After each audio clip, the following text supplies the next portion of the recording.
Sumabak na si pambansang kamauman ni Pacquiao sa pag-iensayo sa Amerika para sa laban nila ni Floyd Mayweather Jr. sa Mayo 2. Pero sa gitna ng dibdibang training, hindi pa rin nakakalimutan ni Pacman ang pag-enjoy. Makibalita tayo kay Jennifer Solis. Welcome to my first day training. 2 buwan bago ang kanilang bakbakan ni Floyd Mayweather Jr., sinimula na ni Manny Pacquiao ang kanyang pagsasanay. Kitang-kita ang determinasyon ng pambansang kamao sa unang araw pa lang ng training niya sa Amerika. Madaling araw pa lang, sinimula na ni Pacman ang pagja-jogging ng 6 na milya. Sinundan ito ng shadow boxing at crunches. Focus tayo sa serious training. But hindi pa heavy training. Sa gitna ng dibdibang pag-iensayo, minsang tumitigil ang pambansang kamao para sa mga fans. Just his ability to be so kind-hearted and humble, but then in the ring, he's an animal.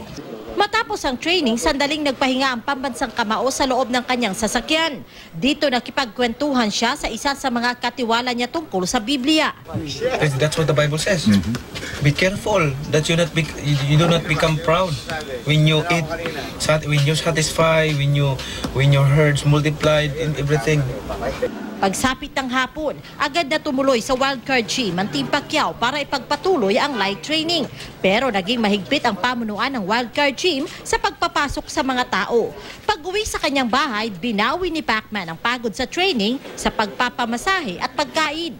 Pinakinggan din niya ang kanyang i-release pa lang na bagong kanta na gagamitin bilang entrance song sa kanyang laban. Nagpasample pa nga ang pambansang kamao. Puso ko may nagdurugo, di kita ng iba. Basta't ang mahalaga, bayan ko'y masaya. Sa kilos ni Pacman, tila walang mababakas na anumang pressure para sa pinaka-aabangang laban nila ni Mayweather sa Mayo. Mula dito sa Los Angeles, California, from my house, MP reporting. Jennifer Solis, Nagbabalita, Pilipinas.